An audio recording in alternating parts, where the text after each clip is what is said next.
This is the rehearsal session for the last movement, Lux aeterna, from the Rutter Requiem. This is another movement where he mixes English and Latin texts. A few things to say. Watch out for your part. They've gathered together on Wednesday, but times, for example, bar 11, all the voices in the choir.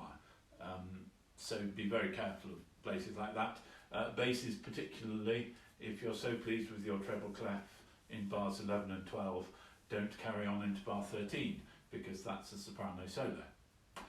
Talking of the soprano solo, for now it's up to you sopranos. You can sing the soprano solo line.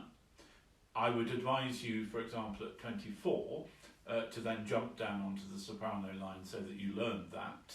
But in due course, when we get to a point where we are going to sing this together and potentially in a concert, I will audition those who would like to apply to do the soprano solos, and it doesn't have to be the same person for all of them. There's the PA Jesu as well. Be careful, everybody, that there's a faster start. If you look at the metronome mark at the beginning of the movement, it's faster than you might think when you look at the page. And it then becomes slower from bar 42. And that passage to the end requires a very sustained singing.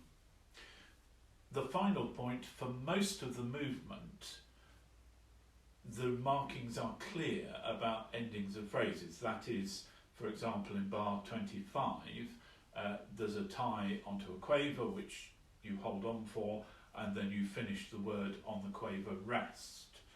But it's not entirely consistent, although in bar 20 they've put in a breathing mark which would require you to do the same thing. Make that a crotchet tied to a quaver and then a quaver rest. In other places you're obviously going to need to breathe, and they haven't given any sort of mark.